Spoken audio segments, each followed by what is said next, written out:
Bonjour, aujourd'hui on se retrouve à nouveau avec la décoration d'une page toute simple pour mon album Bande originale face A de chez Happy Little Fox. Donc en fait ça va être une décoration toute simple. Je vais vous montrer un petit peu encore un système de petites cachettes que j'ai faites.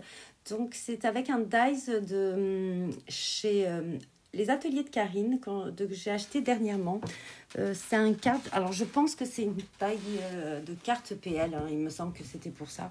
Moi, bien sûr, je ne fais pas de PL, donc je l'utilise un petit peu dans mes albums, ça peut toujours servir. Donc, pour cette carte, je l'ai montée un petit peu en 3D. Derrière le mot « Imaginez », en fait, j'ai collé un petit morceau de rhodoïde. C'était un petit morceau de rhodoïde qui me restait de ma découpe que j'ai faite pour la tranche de l'album. Et donc, je l'ai collé à l'aide du double face. Et je l'ai monté en mousse 3D. Alors, la mousse 3D, là, que vous voyez... C'est de la mousse 3D que j'avais eue chez Craftelier pour mes cadeaux de Noël. Et je rajoute toujours un petit peu de colle parce que je trouve qu'au fil du temps, sinon les mousses 3D ont tendance à se décoller.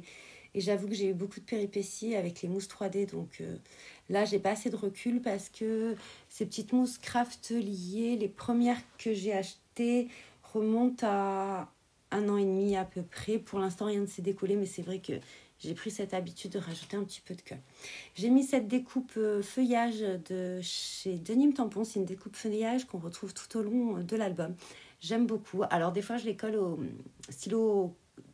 Je l'encolle avec les stylos de colle. Ou alors, je mets un petit peu de colle, comme vous voyez là, sur mon pinceau en silicone. Alors j'adore. Vraiment, ces pinceaux en silicone, je le recommande. Je ne peux plus m'en passer du tout. Pour moi, c'est un petit outil qui franchement vaut pas très cher et qui m'évite beaucoup de désagréments. La petite découpe noux que j'ai découpée dans du papier jaune, du basil jaune, c'est un dies de chez Scrap Didi que j'avais eu dans un calendrier de l'Avent, mais il y a très longtemps. Il y a vraiment très longtemps. Et ben, je trouvais qu'un petit peu de jaune rehaussait en fait cette page. Et qu'est-ce que j'ai fait d'autre? En fait, cette page, elle est toute simple, hein, elle est vraiment pas très compliquée. Vous allez voir. Ensuite, je vais la coller sur ma page sur la base de page de mon album. Alors, je vais rajouter des papillons et je vais rajouter un petit peu des papillons un petit peu partout dans l'album. J'avais ces petites découpes papillons, je m'en étais servi pour une autre créa. Et en fait, je me suis dit, pourquoi pas? Alors, au début, je ne l'ai pas fait sur mes pages, donc je pense que je vais rajouter un petit peu de papillon, un petit peu tout au fil de l'album. Ça va être également un autre fil conducteur. Et donc voilà, je l'ai collé vraiment très délicatement. Et j'aime bien le système que les petites ailes, elles s'envolent. Ça fait un petit peu toujours du mouvement dans la page. Et ça crée également un beau dynamisme. Donc vous verrez, il n'y a pas grand-chose non plus sur cette page. Je vais vous montrer un petit peu comment je l'ai encollé. Par contre, j'ai pas la fin. Je ne comprends pas pourquoi. Je pense que ça a dû s'arrêter ou j'ai fait une fausse manip. Je ne sais pas ce que j'ai fait. Donc j'ai un petit aimant sur cette page parce que la page de derrière, en fait, il y a plusieurs rabats. Et elle était beaucoup trop épaisse sinon, donc j'ai dû mettre un aimant derrière. Et pour pas que si on veut coulisser quelque chose derrière, souvent mes pages, je ne les colle pas dans l'entièreté. Ça me peut permettre de mettre un petit peu du journaling ou d'autres photos en plus.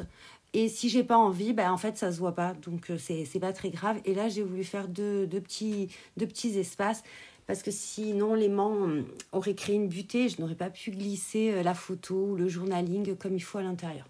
Donc, pareil. Alors là, du coup, vous n'allez pas le voir parce qu'on va pas tout voir. Je vais juste vous montrer comment j'ai collé mon double face. Souvent sur le double face, mais pas pour la même raison, je rajoute un petit peu de colle. Ça me permet, quand je le dispose sur ma page, d'avoir un petit temps pour le bouger. Parce que si vous mettez juste le double face rouge, en fait, une fois qu'il est sur la page, vous ne pouvez plus bouger. Et moi, je ne suis jamais droite du premier coup. Hein. Bravo à ceux qui le sont. Moi, j'affectionne particulièrement, mais alors moi, je n'y arrive pas du tout. Voilà, donc je vous laisse avec la vidéo. En fin de vidéo, je vous mettrai quelques photos de la page finie. J'ai rajouté juste un petit peu de gouttes de Posca et un peu stickers. Je trouvais que ça faisait sympa. Il m'en restait de Cozy Cottage. Donc je trouvais que les couleurs se mariaient super bien avec cette collection. Voilà, je vous laisse avec la vidéo. Je vous dis bon visionnage et bon scrap.